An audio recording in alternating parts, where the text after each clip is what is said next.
Bienvenidos, bienvenidas, soy Alba, soy psicóloga y llevo más de 10 años trabajando tanto con población adulta como sobre todo con población infantil y juvenil, y junto a Mundo Psicólogos hemos preparado esta formación sobre cómo empezar a evaluar cuando vienen una familia a consulta. Y es que uno de los grandes problemas que tenemos los psicólogos es saber por dónde empezar a evaluar para posteriormente ver de qué manera podemos intervenir. Así que con esta formación pretendo dar algunas pequeñas pautas sobre de qué manera podemos empezar con todo este proceso.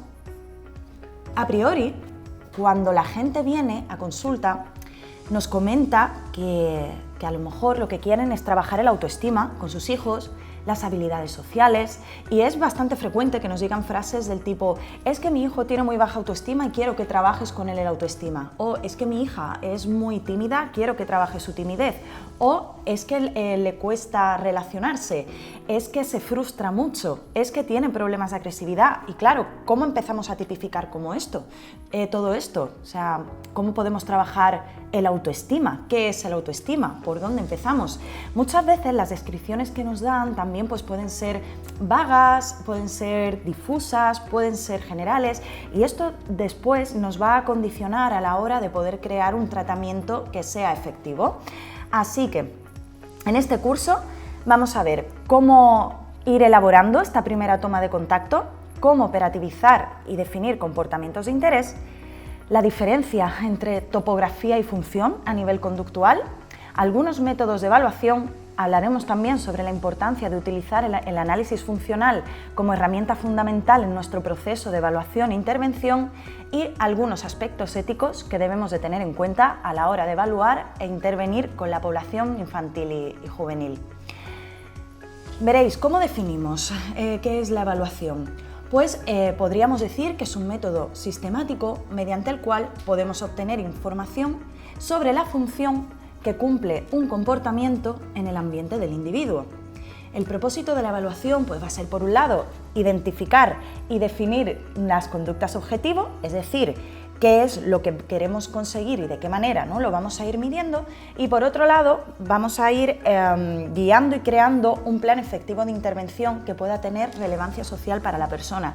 Y es que esto es muy importante. Si nuestros objetivos realmente no son relevantes y ayudan a la persona a desarrollar comportamientos que sean más adaptativos, significativos y que sean socialmente relevantes a la hora de desenvolverse en su día a día, entonces no estaríamos creando una buena intervención. Y muchas veces ocurre, sobre todo a la hora de trabajar con niños, que no se toma a los familiares en cuenta. Y realmente esto es una parte fundamental. Si no hacemos un trabajo con los padres, la intervención se va a quedar completamente coja. ¿En qué ámbitos podemos utilizar la evaluación conductual? Por ejemplo, en habilidades del desarrollo del lenguaje, habilidades de autonomía, de ocio, habilidades sociales. Imaginad que tenemos a un niño o una niña que tiene autismo. Por un lado tendremos que empezar a evaluar para saber cómo podemos crear una intervención eficaz. Gracias a distintos instrumentos que también iremos viendo posteriormente, podemos ver en qué fase del desarrollo estamos para ir creando, ¿no?, este método de evaluación efectiva. Por otro lado, también a nivel de autonomía, de ocio, cómo nos relacionamos a nuestro entorno más inmediato, cómo nos relacionamos con iguales, y también la manera que tenemos de interactuar tanto a nivel verbal como no verbal. Aún así, el proceso de evaluación conductual también se utiliza en otros ámbitos de la psicología, no únicamente en clínica. También se puede utilizar en recursos humanos, o en psicología del deporte, o en forense. No tiene que ser necesariamente específico de la clínica. Sin embargo, lo que yo os voy a comentar sí que suele ser más común a la hora de trabajar en consulta. Entonces, como he comentado previamente, a la hora de definir conductas de interés podemos tener algunos problemillas. Imaginad que vienen unos padres a consulta y nos dicen: no, es que mi hijo es muy egoísta, o es que mi hija se frustra mucho, o es que mi hijo tiene muy baja atención, o la falta de autoestima. Claro, ¿qué significa que se frustra mucho? ¿Qué significa tener baja atención?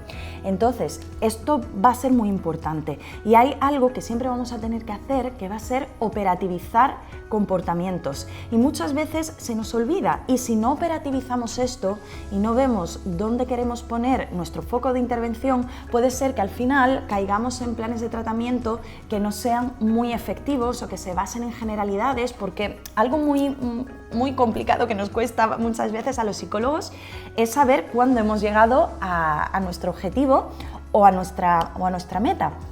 Y es que muchas veces nos vamos guiando por autoinformes o por verbalizaciones de nuestros pacientes, del tipo, no, ya me encuentro mejor, no, mi hijo ya está mejor, tal, pero claro, realmente en qué nos basamos para tomar las decisiones que tomamos. Entonces, si no sabemos, volviendo al ejemplo de antes, muy bien, cómo operativizar el constructo autoestima, pues a lo mejor vamos a ir dando palos de ciego, cogiendo un poquito de aquí, tirando un poquito de allá, y al final no vamos a tener una línea clara o un sustento claro de hacia dónde queremos llegar, ¿vale? Entonces, a la hora de operativizar comportamientos, vamos a tomar como ejemplos definiciones objetivas, claras, concisas y concretas. Es decir, vamos a intentar evitar inferencias y ambigüedades del tipo es que se frustra mucho. Ok, dentro de una psicología más coloquial, porque al final estamos rodeados de lenguaje, ¿no? Interactuamos con el lenguaje y nuestra propia herramienta de trabajo también es el lenguaje en sí mismo, o como también lo llamamos, una conducta verbal. ¿Qué ocurre? Que dentro de este mundo verbal en el que vivimos sí que existe una psicología popular que nos ha dejado un pozo de diagnósticos o de maneras de entender la realidad, como cuando dicen es que estoy un poco depresivo, o mi pareja es bipolar, o mi sobrino es hiperactivo. Sin embargo, dentro de nuestro ámbito sí que tenemos que intentar ser pues lo más profesionales posible en cuanto a la manera que vamos a tener de relacionarnos con estos conceptos. Es decir, entre nosotros podemos entendernos cuando hablamos de esta manera, pero a la hora de llevar a cabo nuestro trabajo va a ser muy importante qué terminología vamos a utilizar y cómo. Entonces, que a nosotros nos digan unos padres, es que mi hijo se frustra mucho, ok, pero nosotros como profesionales vamos a intentar dar otro tipo también de verbalizaciones o de diagnósticos, por decirlo de alguna manera. Entonces, en vez de decir se frustra mucho, pues sí podríamos decir cuando se le presenta una actividad de juego en la que no consigue su objetivo o no gana, pues entra en rabieta, se esconde debajo de la mesa, grita, patalea, etcétera, etcétera. Es decir, si os dais cuenta, estoy hablando de un comportamiento observable, de algo que podemos ver, porque si lo podemos ver, también vamos a poder medirlo, y si lo podemos medir, vamos a poder ir modificando cada una de las partes de esta secuencia, además de ir entrenando a padres en todo esto. Por otro lado, ¿qué dimensiones vamos a tener en cuenta a la hora de evaluar? Pues una dimensión formal, temporal y funcional, es decir, qué es lo que ocurre, cuándo ocurre y, lo más importante, para qué ocurre lo que ocurre. Y esto no es únicamente referido al colectivo infantil y juvenil, sino también al adulto. Es decir, una gran problemática que tenemos las personas es que nos acabamos enredando en nuestros propios comportamientos y en nuestro propio lenguaje. Sin embargo, cuando empezamos a desgranar el malestar o la problemática que está ocurriendo, nos encontramos que siempre suele haber una función. Es decir, yo hago esto para conseguir otra cosa. Otra cosa es que esto acabe siendo funcional y acabe siendo adaptativo, y es que muchas veces lo que trae a la gente a pedir ayuda no es que tenga problemas, porque al final problemas tenemos todos. Lo que trae a la persona a la consulta es que se ha enredado tanto en intentos de solución que ya no le quedan más herramientas. Así que va a ser muy importante ver la funcionalidad de todo esto. Y cuando trabajamos con peques que todavía no tienen un desarrollo verbal lo suficientemente amplio como para poder hablar sobre sus propios constructos internos, claro, lo vamos a tener que ir observando mediante este comportamiento observable. Y por otro lado, nos vamos a basar también en analizar excesos y déficit conductuales en relación a los eventos ambientales que suceden en el entorno. ¿A qué me refiero con excesos y déficit? Nosotros no vamos a partir de etiquetas biológicas o inmutables, que a su vez pueden llevar a razonamientos circulares o tautológicos. Aquí me estoy refiriendo sobre todo al uso de etiquetas. Por ejemplo, no es lo mismo decir, oye, que es que mi hijo es hiperactivo porque está corriendo. Y claro, ¿por qué corre? Pues porque es hiperactivo, a decir, cuando el peque se sienta en una tarea en la que tiene que tardar unos 5 minutos, pues no es capaz de mantenerse sentado más de 15 segundos. Fijaos qué diferencia. Aquí estamos hablando de comportamientos que deberían estar en el repertorio del chico o la chica en función de su momento vital o en función de su desarrollo y no están, o comportamientos que se manifiestan mucho más de lo debido. Por ejemplo, el ejemplo que estamos comentando, niños que no pueden mantenerse sentados más de X segundos a pesar que ya por su edad biológica sí que debería, o niños que no miran a los ojos a pesar de que lo mismo, en el momento de su desarrollo ya tendrían que tener este comportamiento adquirido. Si os dais cuenta, aquí estamos hablando siempre de comportamientos concretos. Vamos a intentar evitar el uso de etiquetas porque al fin y al cabo son ambiguas. Nos ayudan a describir comportamientos, sí, pero luego realmente no son funcionales, más allá del valor descriptivo, no nos explican el para qué, ni la historia de aprendizaje, ni qué factores pueden estar manteniendo el problema o qué lo puede estar reforzando. Además, condicionan nuestras expectativas, inevitablemente, porque si ya nos dicen, imaginad, me viene una familia a consulta, me dicen, oye Alba, que ahora va a venir mi hijo y cuidado con mi hijo, porque tela. Inevitablemente a mí esto me puede condicionar porque, imaginaos, porque mi hijo es esto, mi hijo es lo otro o mi hija es tal, es cual. Fijaos de qué manera vamos utilizando el verbo ser para definir a nivel global la dimensionalidad de la persona. Eso inevitablemente nos va a condicionar, pero ya no solamente a nosotros como profesionales, sino también a los mismos niños, porque desde el momento en el que son pequeños y empezamos a decirles tú eres esto, tú eres lo otro, de alguna manera pues ellos van a ir buscando la coherencia. Si a mí desde pequeña me dicen que soy muy torpe, a nivel, imaginad, de deportes, pues yo al fin y al cabo voy a crecer pensando que soy muy torpe en los deportes, porque es un proceso de fuera hacia adentro, yo estoy construyendo mi identidad a partir de aquí. Por lo tanto, ¿qué va a ocurrir? Que en una situación deportiva puede que haya más probabilidad de que yo quiera escaparme de ahí o que ponga en práctica un amplio abanico de comportamientos a ver cómo me puedo escaquear. ¿Por qué? Pues porque me están diciendo que yo soy torpe en los deportes. Es decir, si os dais cuenta, se va buscando esta coherencia. Así que vamos a intentar alejarnos de este tipo de etiquetaje.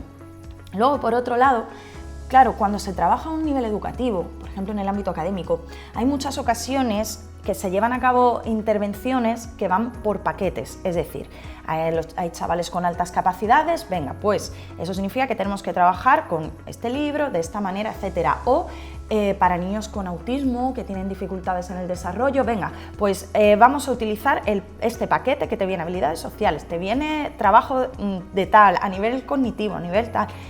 Está estupendo, pero realmente a nosotros lo que nos va a importar es poner el foco en conductas concretas o más bien en relaciones de contingencia, es decir, cómo se comporta el niño con el entorno.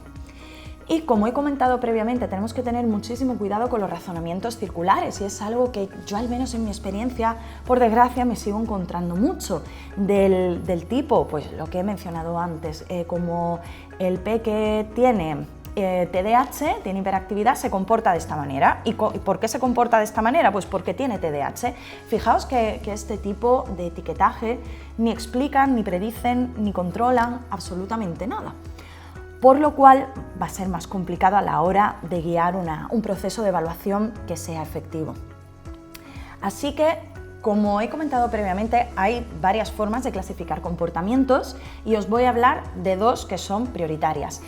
La primera es cuando evaluamos los comportamientos basándonos en la topografía de los mismos, que tiene que ver con lo que vemos, y por otro lado basados en la función.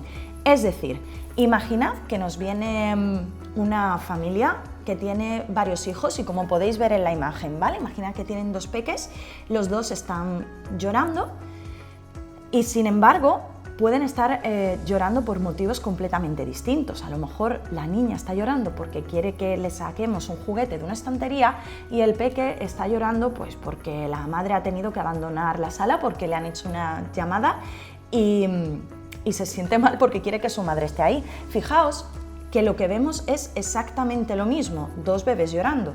Sin embargo, si no somos sensibles a estas contingencias, pues puede ser que a la niña la acabemos tomando en brazos y acunándola y al niño puede que le demos un juguete, cuando lo que está motivando su comportamiento es algo completamente distinto. Entonces, como os comento, la topografía tiene que ver con la forma en la que se manifiesta el comportamiento, es decir, con lo que estamos viendo, y la función es el para qué. A nosotros y nosotras como psicólogos nos va a interesar mucho el para qué. Sin embargo, la forma en la que se manifiesta todo esto, oye, pues también va a ser importante, porque tened en cuenta que muchas veces a la hora de trabajar con niños hay muchos problemas de comportamiento, sobre todo porque no tienen todavía un lenguaje adquirido o no saben cómo comunicar. Muchas veces nuestro proceso de intervención va a ir muy enfocado a enseñarles habilidades comunicativas que puedan ser más adaptativas en su entorno. Por lo tanto, ver qué es lo que ocurre, cómo ocurre y el para qué ocurre va a ser una parte fundamental en nuestro proceso de evaluación. Por otro lado, os voy a enseñar algunos tipos de métodos de evaluación que podemos utilizar en consulta y que a mi modo de verlo son bastante prácticos, yo los utilizo mucho y además son bastante efectivos. Tenemos 3 tipos. A la hora de iniciar un proceso de evaluación vamos a contar con métodos indirectos, métodos directos y luego el análisis funcional, que de alguna manera está englobado en todo esto.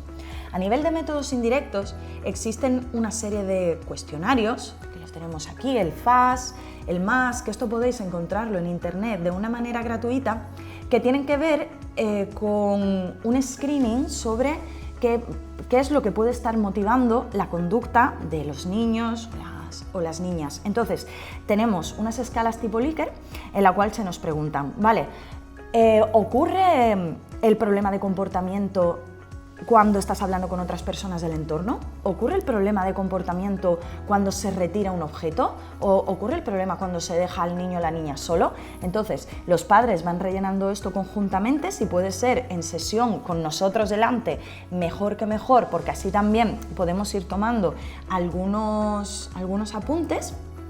Y luego esto, cuando se corrige, sí que nos puede dar una estimación de qué es lo que puede estar reforzando el problema de comportamiento, ya sea o bien un reforzamiento de tipo social, buscando la atención, o bien la retirada de una situación que no es preferida o no se considera agradable, o bien una conducta autoestimulada, como puede ser el aleteo de un niño con autismo, por ejemplo, mordernos las uñas también puede ser, o una situación de tangible, es decir, hemos aprendido que estallando en rabieta o comportándonos de una determinada manera hay más probabilidad de conseguir lo que queremos conseguir. Vamos a poner, por ejemplo, imaginad con chicos y chicas adolescentes el uso abusivo de redes sociales o el uso abusivo de los móviles. Esto es un problema que nos vamos a encontrar mucho, sobre todo cuando ya los peques crecen, bueno, y cada vez a edades más tempranas, ya con 8 o 9 años ya estamos teniendo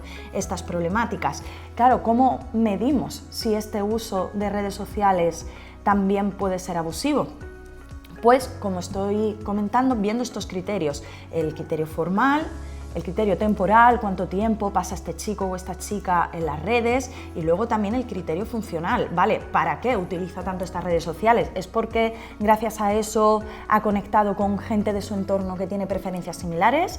¿Es porque no tiene una buena comunicación en casa y su manera de comunicarse es a través de las redes sociales? ¿Porque de alguna manera necesita ser visto o escuchado para huir de una situación aversiva que puede tener en su instituto o en su lugar más cercano, porque el chico o la chica que le gusta también tiene redes sociales y está pendiente a ver si sube alguna story o no, porque hay personas que le están enseñando contenidos muy interesantes? Es decir, Todo esto también forma parte, ¿vale?, del proceso de evaluación, y tened en cuenta que muchos comportamientos que pueden ser problemáticos pues están mediados por contingencias de escape. ¿Qué quiere decir esto? Hay una situación que para mí es desagradable o aversiva y quiero huir, y mi manera de huir es emitiendo este problema de conducta, y como estáis viendo puede ser desde una rabieta en un niño pequeño en forma de llantos, tirarnos al suelo, etcétera, como un uso abusivo de redes sociales. Fijaos que al final las contingencias que median nuestro comportamiento son las mismas y se basan en las mismas leyes de aprendizaje, ya sean en bebés, en adolescentes o en adultos.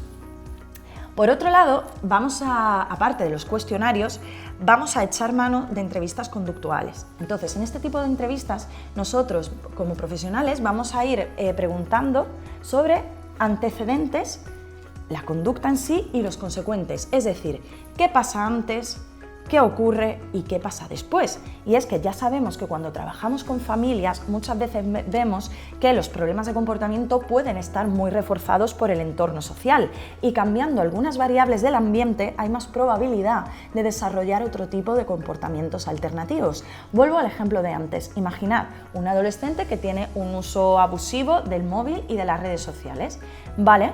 ¿Qué es lo que ocurre antes de que este chico o esta chica tenga a mano el móvil? A lo mejor es que ve a los padres también con el móvil. A lo mejor es que ve a los padres todo el día con las redes o con la tablet. Quizá teniendo creando una serie de acuerdos y llegando a una serie de horarios por los cuales a partir de cierta hora está prohibido el uso de móviles tanto para los adolescentes como para los padres, y se cree una actividad alternativa en la que todos los familiares puedan participar, pues puede haber menos probabilidad de que este chico o esta chica pues tome el móvil durante todo este tiempo. Fijaos que aquí estamos interviniendo sobre antecedentes, y esto es gracias al proceso de evaluación, porque muchas veces actuamos sobre los pensamientos, las emociones, reestructuración cognitiva, ¿verdad? Y eso es fantástico, pero en muchas ocasiones, simplemente cambiando algunas variables contextuales, ya vamos a crear otro tipo de contingencias que moldean pues la consecución de otros comportamientos. Y como he comentado, vamos a preguntar qué ocurre antes de que se emita el problema de comportamiento, quién está presente, en qué lugares es más probable que esto ocurra, en qué lugares es menos probable, con qué personas sí, con qué personas no, si en el caso de niños, si está cansado, si ha dormido, si ha comido. Fijaos todo lo que engloban las variables antecedentes. Y luego, a nivel de consecuentes, preguntaremos ¿qué ocurre inmediatamente después de que se emita el problema de comportamiento? ¿Qué pasa luego? ¿Qué consecuencias hay? Si es que las hay. ¿Suelen ser aversivas? ¿Suelen ser positivas? ¿Cómo se resuelven los conflictos en casa una vez que se han emitido? Si en el caso de implementar una consecuencia hay una sistematicidad o no, si hay patrones de reforzamiento intermitentes, si no, fijaos también cuánta información podemos sacar sobre lo que ocurre inmediatamente antes y lo que ocurre inmediatamente después. Y seguro que si trabajáis con familias o en un entorno educativo, ahora mismo se os ocurrirán mogollón de situaciones que podréis vincular con lo que estamos viendo. Y luego, por otro lado, a nivel de evaluación también podemos echar mano de pruebas estandarizadas. Esto tiene que ver también con escalas de desarrollo en las cuales podemos ver cómo va cambiando un comportamiento con el tiempo. Y es que lo que caracteriza las pruebas estandarizadas es la comparación del individuo con un grupo de referencia. Gracias a ello podemos ver qué ítems son los esperados para la edad de cada niño o niña en función de su desarrollo biológico, y a partir de ahí podemos ir evaluando para ver sobre todo en qué nivel estamos. Y una vez que implementemos el proceso de intervención y enseñemos estas habilidades que tienen un déficit, volveremos a evaluar para ver cómo ha ido cambiando esto a lo largo del tiempo. Aquí os he traído un ejemplo del FAST que os he comentado previamente. En un principio vamos a tomar datos sobre la relación del informador y el cliente, la relación con el niño o la niña, y podemos ver algunas de las preguntas que tienen que ver con el acceso a la atención o artículos preferidos, el escape de tareas o actividades y si hay reforzamiento automático. Como os he comentado previamente, luego esto lo corregimos, complementamos con información de las entrevistas y demás, y a partir de ahí, bueno, ya sí que vamos a ir pudiendo crear ciertas hipótesis. ¿Qué ocurre, sin embargo, con los métodos indirectos? Que al final, si os dais cuenta, estamos hablando de estas entrevistas que tienen mucho que ver con el recuerdo, tienen mucho que ver con el criterio de cada cual, porque también es muy común que si viene una familia a consulta, pues quizás el padre tenga una manera de ver las cosas y la madre tenga otra, y no se pongan de acuerdo en el criterio de hasta dónde esto supone un problema, o es un problema para mí, pero no es un problema para mi hijo, o es un problema para mi hijo, pero no es un problema para nosotros. Por lo tanto, esto también nos va a ayudar a partir de una línea base sobre tipificar o cómo tipificar que haya algún problema o no. ¿Vale? A partir de aquí, una vez que tenemos la información de estos métodos indirectos, que insisto, no nos va a dar más que información que podemos ir empezando a correlacionar, ya sí que vamos a pasar a los métodos directos. Esto tiene que ver con la observación directa y registros, ya no tiene que ver ni con el recuerdo ni con el criterio de cada cual, sino que vamos a empezar a mandar registros para casa. Y también suele ser muy común que digan, o sea, cuando he hablado con otros profesionales que me han dicho, es que es muy complicado que luego los padres hagan los registros en casa, es que luego muchas veces los padres, las madres no se implican como a mí me gustaría.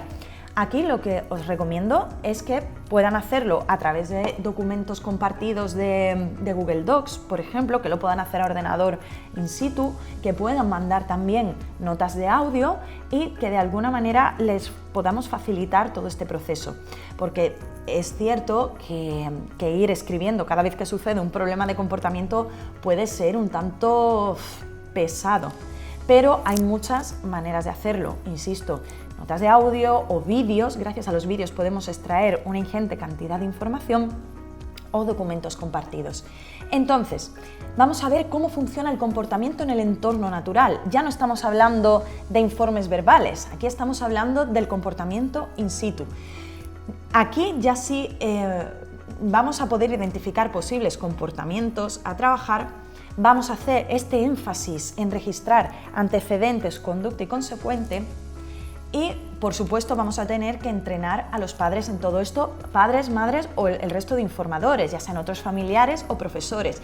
¿Por qué? Porque cuando mandamos registros suele ser también muy habitual que se rellene muchísima información, muchísima, y que todo esté lleno de inferencias, de creencias, ¿no? Porque yo creo que esto lo hace por tal, no, porque a lo mejor es que está cansado, o al contrario, también puede suceder que no nos den absolutamente nada de información. Así que antes tendremos que entrenar a los padres sobre cómo hacer un buen registro y qué es lo que queremos saber exactamente. Aquí observaremos comportamientos que se puedan medir sin estas interpretaciones. Volviendo al caso de antes, ¿cuánto tiempo pasa mi hijo en redes sociales? ¿Cuánto tiempo pasa mi hijo con el móvil en la mano? ¿En qué contextos ocurre esto? ¿Ocurre más en la calle o en casa? ¿Cuánto tiempo le doy yo acceso al móvil? ¿Qué tipo de contenido consume?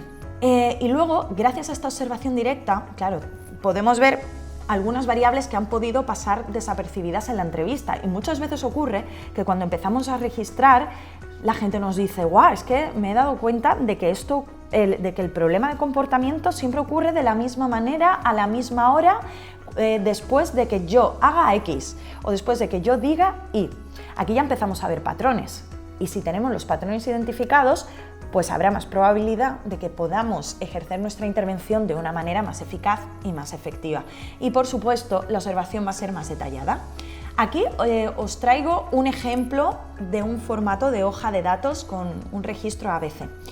Podemos ver que podemos poner la fecha para ver también la frecuencia, es decir, el número de veces que se repite un comportamiento en el tiempo, la hora, el lugar y qué ocurre antes, cuál es el comportamiento problemático y qué ocurre justo después. Entonces, gracias a la información de estos métodos directos y además la información recabada previamente, sí que podremos empezar a establecer ciertas hipótesis. Así que, como podemos ver, esta evaluación, por un lado, tiene esta parte indirecta y anecdótica, Por otro lado, tiene esta parte directa y descriptiva, gracias a la observación o registros ABC y demás. Y por otro lado tenemos el análisis funcional experimental. Aquí os traigo un modelo de hoja de registro que se suele utilizar en el entorno educativo. ¿Qué ocurre? Que para los profesores es muy complicado tener que estar registrando, tener que estar escribiendo, porque sí que puede haber un peque, un chico o una chica sobre el que tengan que tener más observación, pero al fin y al cabo estamos hablando de ratios de una media de 28 niños por clase. Va a ser muy difícil que el profesor o profesora pueda pararse para anotar el comportamiento. Así que muchas veces lo que se utilizan ya son registros que tienen información sobre estos antecedentes, las consecuencias y los comportamientos para facilitarles el trabajo, y lo único que tienen que hacer es poner un tic, poner la hora y un check. Entonces, así también vamos a poder crear métodos de evaluación que sean más adaptativos, más eficientes y también más rápidos y más cómodos para los profesores. Y en la siguiente diapositiva os traigo un ejemplo de un scatterplot, que esto es cuando dividimos el día en periodos de media hora, una hora y anotamos cuándo existe este problema de comportamiento. Entonces, si os fijáis aquí, se puede ver un patrón, y es que la hora que hay de 3 a 4 de la tarde es en la que se hace más probable que se emita un problema de comportamiento. Ok, pues gracias a esta información podremos hacer zoom para a partir de aquí mandar un modelo de registro A, B y C. Vale, ¿qué ocurre exactamente de 3 a 4 de la tarde? Quiero saber qué ocurre antes de que se emita el problema y qué es lo que ocurre después. Lo que yo os recomiendo es que esta tablita la podéis crear vosotros a intervalos de 1 hora, de 2 horas máximo, y a partir de aquí darle un modelo a los padres o profesores, y que cada vez que aparezca el problema de comportamiento lo vayan anotando. Y si os dais cuenta, aquí hay también unos códigos, es decir, el cuadradito blanco con una línea en diagonal significa que el comportamiento problemático se ha emitido una vez, y los cuadraditos negros significa que ha ocurrido varias veces, ya sean los gritos, pataleo, agresiones, autoagresiones también, ¿vale? Conductas autolíticas, en fin, todo lo que tenga que ver con un daño para el propio niño, el propio chico o chica, o para las personas que están en su entorno con él. Y luego, por otro lado, hablando del análisis funcional, lo podemos definir como una herramienta que nos va a permitir hacer hipótesis sobre la relación entre las variables ambientales y el comportamiento objetivo. Y nuestro propósito como profesionales va a ser cambiar ciertos aspectos del ambiente que influyen sobre la conducta. Es algo que estamos viendo a lo largo de esta charla, cómo cambiando o modificando pequeñas claves contextuales podemos crear cambios que pueden ser significativos para la persona. Alguna de las ventajas de usar el análisis funcional tiene que ver con que es muy usado cada vez más en intervención de problemas de comportamiento, que se crean intervenciones basadas en el reforzamiento, y es que uno de los grandes mitos que sigue acompañando a la psicología es que educamos en base a premios, o educamos en base a castigos. O sea, esto forma parte del folclore, esto no es así. Realmente nuestras intervenciones están basadas en el reforzamiento. De hecho, la evidencia científica a través de la literatura nos dice que el uso de castigos puede ser relativamente beneficioso a corto plazo, pero nunca a largo plazo, porque si no se dan alternativas de respuesta o no se enseñan comportamientos que pueden ser socialmente significativos, relevantes y alternativos e incompatibles con un problema de conducta, pues nuestra intervención se va a quedar muy coja. Por otro lado, gracias al análisis funcional vamos a saber qué variables se pueden relacionar con el problema de comportamiento y, por supuesto, es un estándar de evidencia científica. No olvidemos que la psicología se constituye como una ciencia natural y que tenemos el deber ético de utilizar procedimientos que estén amparados en la evidencia. Ahora bien, también existen una serie de limitaciones, como que, por ejemplo, los comportamientos muy graves o que tienen muy baja frecuencia son muy difíciles de evaluar. Es decir, si tenemos un comportamiento o una conducta problemática que se emite una vez cada 2 meses y medio, ahí va a ser mucho más difícil. O si son comportamientos muy graves del tipo autolesiones o o agresiones a otras personas, porque tened en cuenta que esto lo tenemos que prevenir, esto lo tenemos que parar. No podemos dejar que los niños se hagan daño a sí mismos o hagan daño a otros. Por lo tanto, va a ser muy complicado evaluar este tipo de conductas.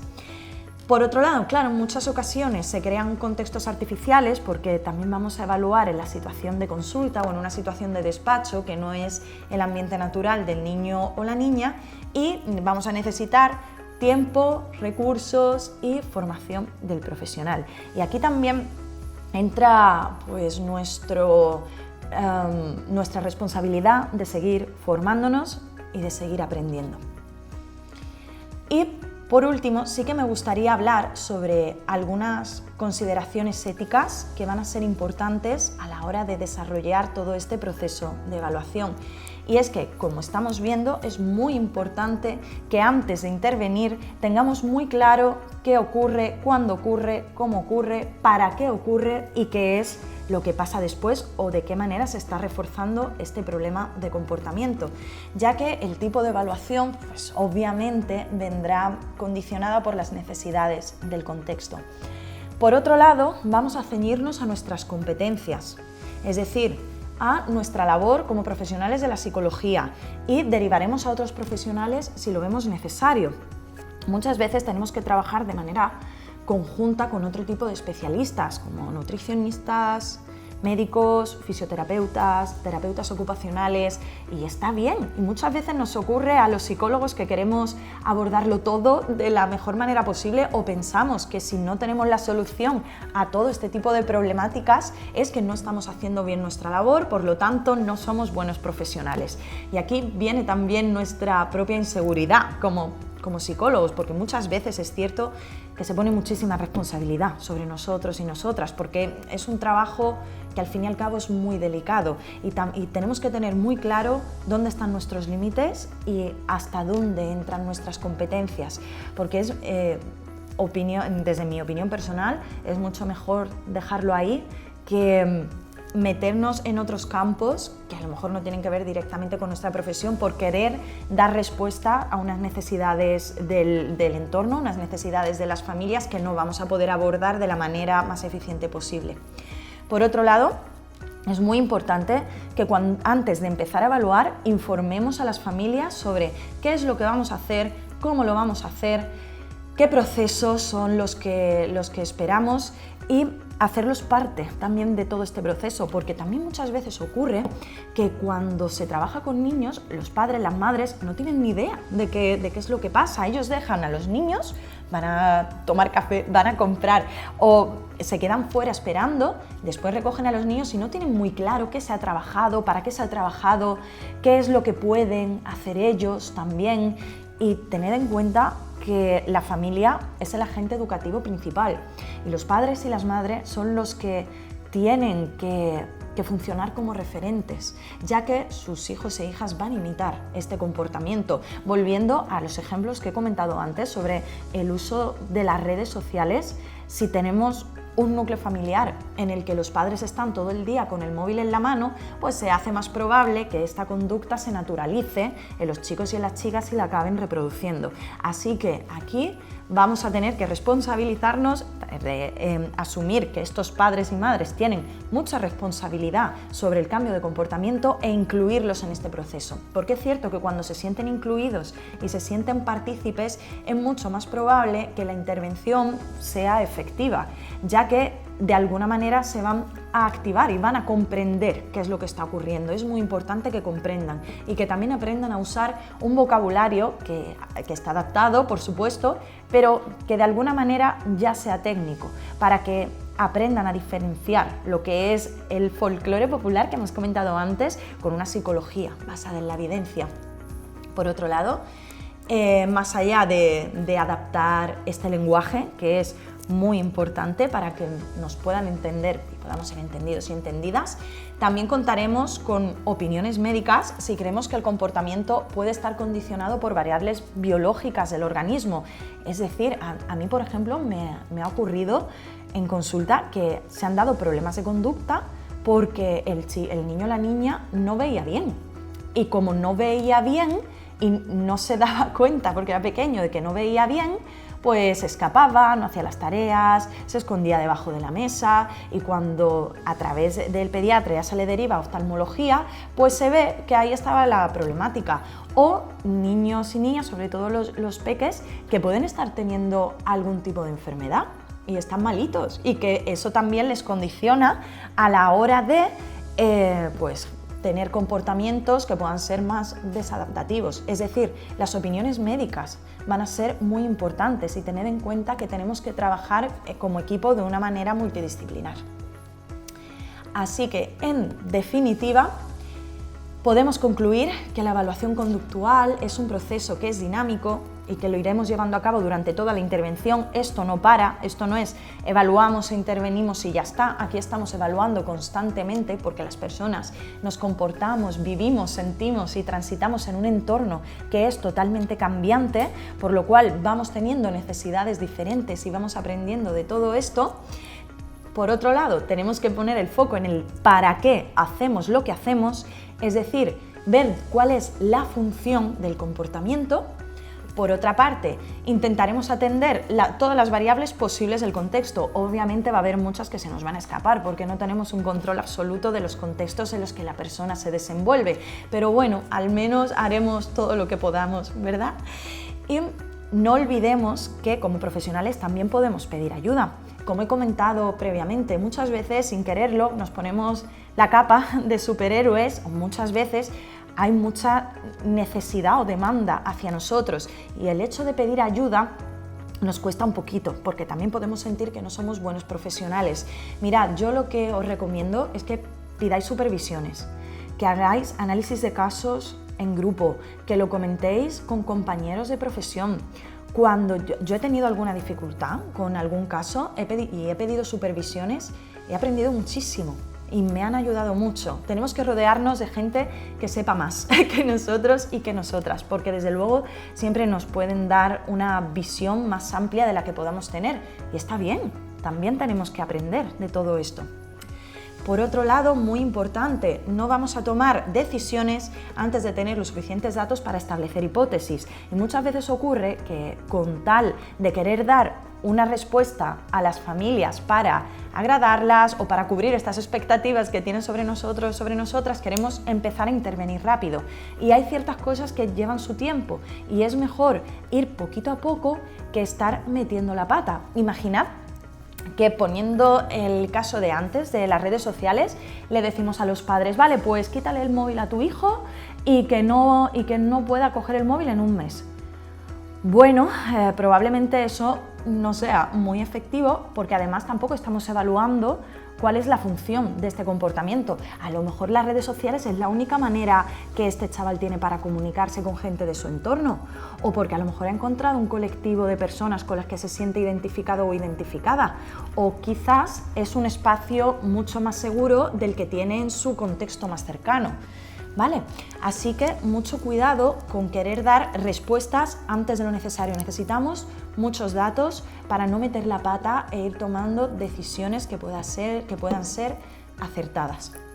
Y por otro lado, muy importante, vamos a cuidar de las familias desde el cariño y desde la responsabilidad. No olvidemos que nadie nace sabiendo ser padre, ser madre, que ya la sociedad los juzga, y aquí por supuesto hay un sesgo de género bastante importante.